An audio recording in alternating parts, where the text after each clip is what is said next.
Oke, kita lanjutkan lagi. Ya, kita lanjutkan sekarang membahas tentang jenis-jenis keputusan. Ini dikatakan keputusan-keputusan yang dibuat berdasarnya dikelompokkan dalam dua jenis. Yang pertama adalah keputusan terprogram. Ya.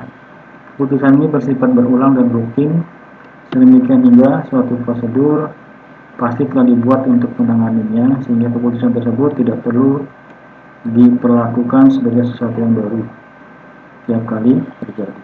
Oke, sudah jelas. Yang kedua ada yang namanya keputusan tak terprogram. Keputusan ini bersifat baru, tidak terstruktur dan jarang konsekuen. Tidak ada metode yang pasti untuk menangani masalah ini karena belum ada sebelumnya, atau karena sifat dan struktur posisinya tak terlihat atau rumit, atau karena begitu pentingnya sehingga memerlukan perlakuan yang sangat khusus. Ya. Oke, kemudian di sini ada strukturisasi masalah keputusan.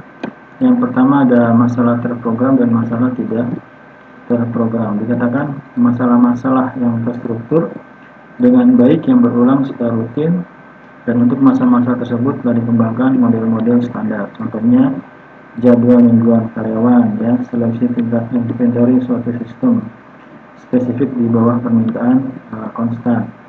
Yang kedua adalah masalah tidak terprogram. Masalah tidak struktur yang belum dikenal sebelumnya dan tidak terjadi lagi. Contohnya adalah menangani proyek penelitian dan pengembangan yang rumit. Ya, ada lagi keputusan merger dan akuisisi. Ya, memilih suatu pekerjaan atau mengevaluasi inisiatif e-commerce.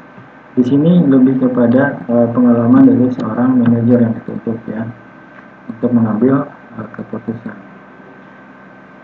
Kemudian ada masalah semi terstruktur berada di antara kedua spektrum di atas. Masalah dapat menjadi tidak terstruktur ketika pengetahuan atau informasi yang tersedia sangat minim atau tidak ada. Ya, jelas ya.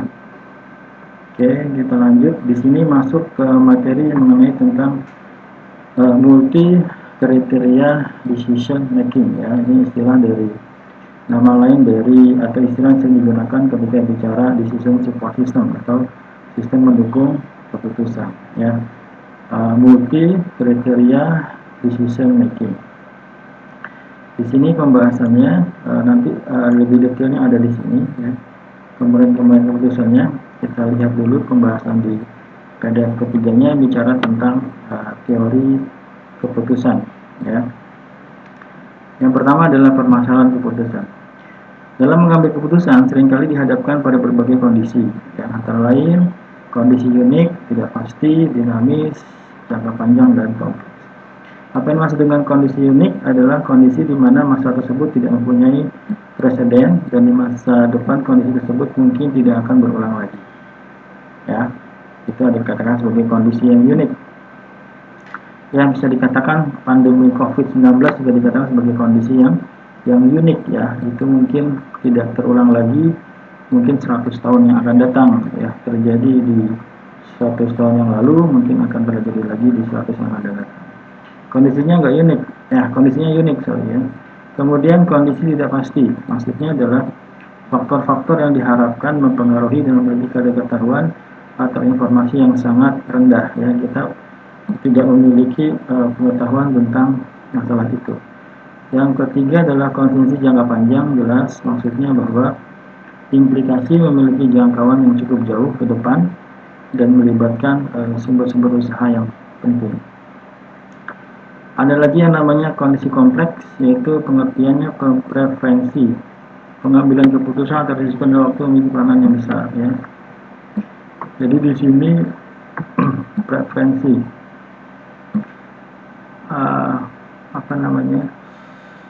lebih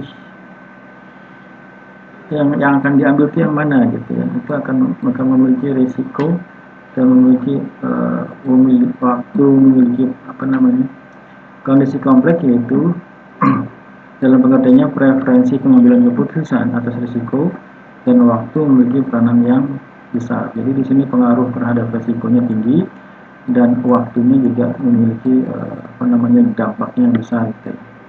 Di sini dikatakan sifat komponen dan keterkaitan seiring bersifat dinamis, yang berubah menurut waktu.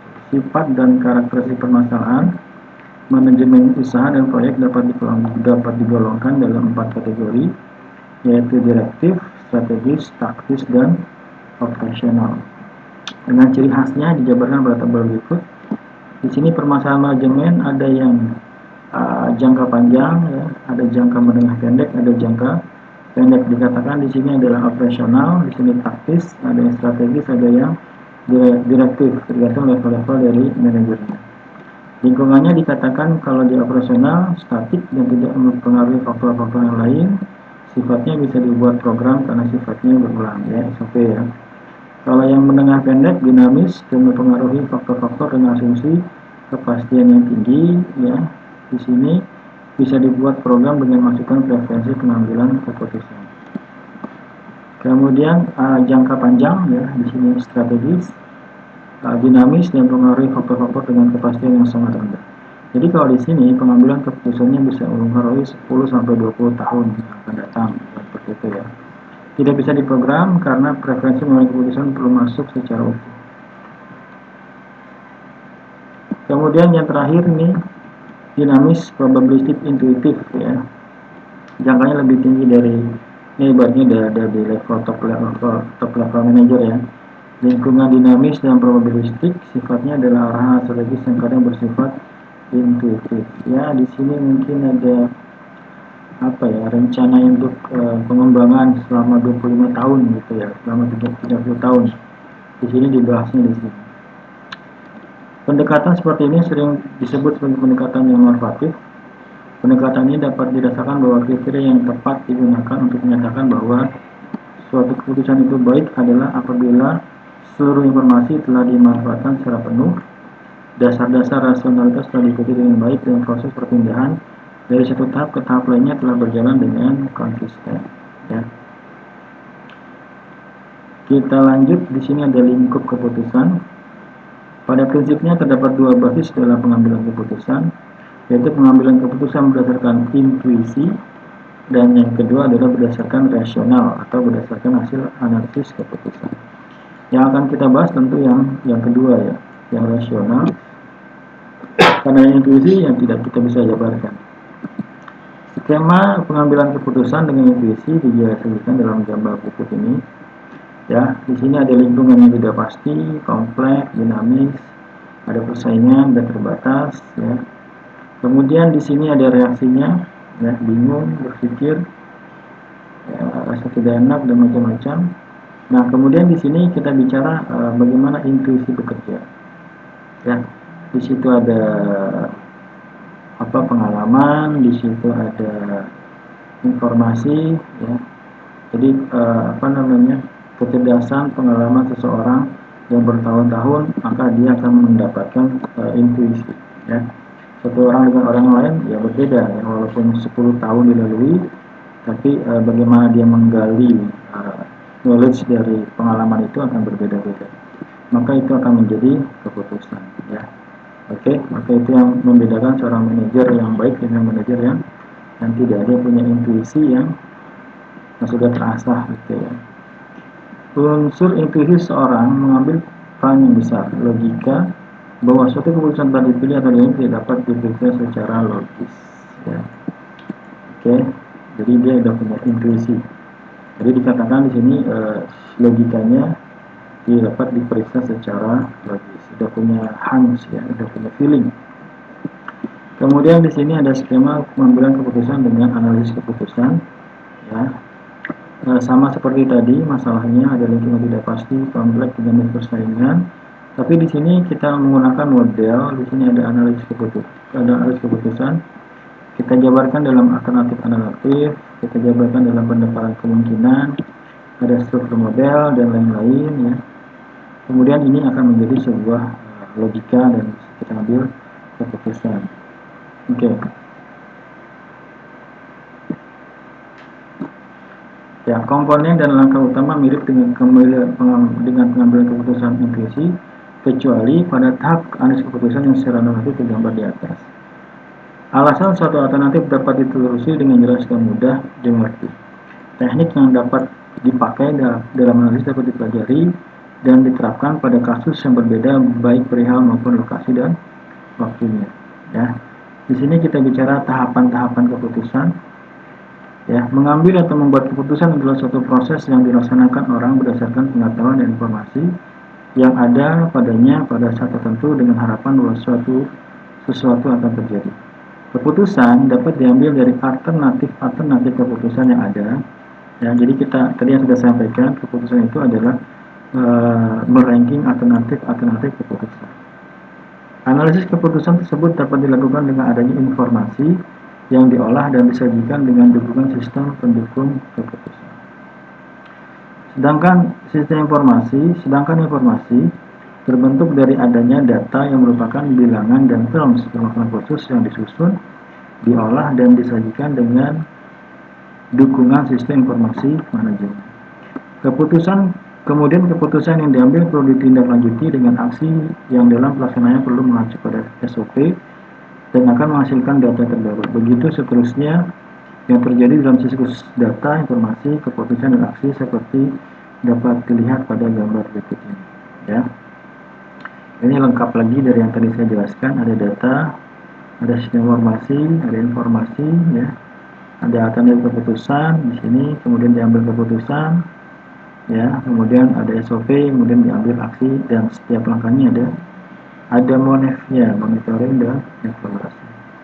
Sistem informasi manajemen merupakan sistem berfungsi meneruskan atau transfer data menjadi informasi. Sedangkan sistem pendukung keputusan merupakan sistem yang berfungsi mentransformasi data dan informasi menjadi alternatif keputusan dan prioritasnya.